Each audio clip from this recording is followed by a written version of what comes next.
Hey there, welcome to Tech City's on-hand review of the BlackBerry Q10. Now remember when BlackBerry just came out that time and everybody got like this? And then the touchscreen phones came and we all got all... It took out the phone in QWERTY, but hey, the BlackBerry Q10 presents the best of both worlds with a 3.1-inch touchscreen, all right, and a fully serviced QWERTY keyboard. It's all for you on the BlackBerry Q10. Quickly, we'll tell you what difference the BlackBerry Q10 brings to the table. Okay, basically, all right, on the outside of the phone, of course, as you look at it, what catches your eye immediately, of course, is the touchscreen and the keyboard. Also, it's got a micro USB slot and micro HDMI port. Just below the phone is the speaker. All right, on the left side of the phone, it's got a volume control, okay, a voice control button as well. Right on top is the power and sleep button and the 3.5mm headphone jack, an 8-megapixel back-facing camera and a 2-megapixel front-facing camera. Now let me warn you, okay, when you get a hold of the BlackBerry Q10, it's a bit more technical than your conventional BlackBerry, so you need time to understand this phone and understand its ways, okay, before you can actually enjoy it. Let me also warn you that there's a lot of swiping and sliding on the BlackBerry Q10. Okay, we have to make good use of the touchscreen and of course the QWERTY keyboard. So now we want to take the phone out of idle mode. Okay, all we have to do is put your hand on the touchscreen, all right, and just slide that up. See? The phone's on and it's ready to be used. If you want to open an application on the Q10, for instance, all you have to do is get on the home screen. Once you unlock it, it takes you to the home screen. A lot of applications and whatnot are right there.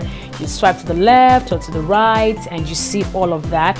So you could just launch, say, your Twitter, okay, and voila, it's right there waiting for you. Now, another thing that I must tell you is navigating on the BlackBerry Q10 is not as conventional as other BlackBerry devices because the optical trackpad is not on the Q10. Okay, so when you open an application and you want to go back, there is no back button, okay, that you can press either on the QWERTY keyboard or on the touch screen. Okay, so it's back to using the touch screen optimally again. If you want to go back, okay, turn that back on. If you want to go back, all right, to the home screen from your Twitter page, you go from bottom to top. That takes you back. Okay, now that's your Twitter profile page there. Okay, now apart from this, you can open more applications on your Q10, all right, and view even more windows as you use your phone.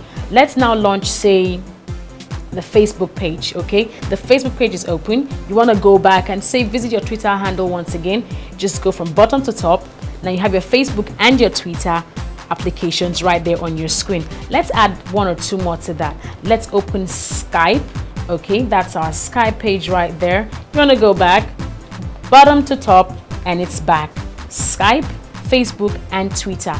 You can always close any of these windows when you are not using them, when you just feel like, okay, you know what, I'm just done with that. Let me just take that down and take it off my home screen. There's a small X right on the tiles, okay, that of course show the applications that you're using. So if you're tired and just want to close it, there's a small X, just tap on that X. So we want to clear our home screen, X, X, X, and that's it.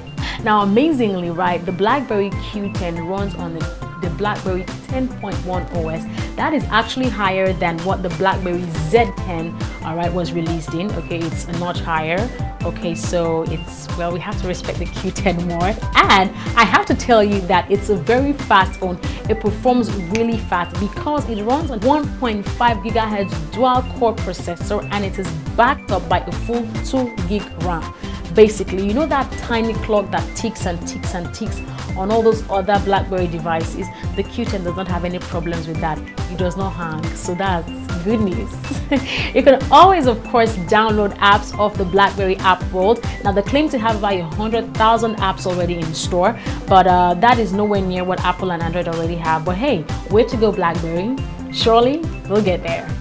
And of course, now let's talk about the battery. You know how BlackBerry can be plagued with going up and down with your charger? Well, for the Q10, it's a completely different story. It's got up to 13 hours of talk time and 360 hours of standby time. That's really amazing, and that of course is a feat that BlackBerry has scored with the Q10. For those of you who love pictures, songs, videos, movies and whatnot on your BlackBerry Q10, you have no worries at all. This BlackBerry Q10 comes with 16 gigabytes of inbuilt memory, and you can boost that up by a whopping 32 gig, of course, by getting a micro SD card. Moving on now, let's talk quickly about connectivity options, right? This one actually allows you to access Wi-Fi, GPRS, Edge, NFC, LTE all at once. And drum roll, you can also set up a Wi-Fi hotspot with your Q10. That of course means that you can use your Q10, all right, to set up a hotspot where other people can actually connect to the internet from.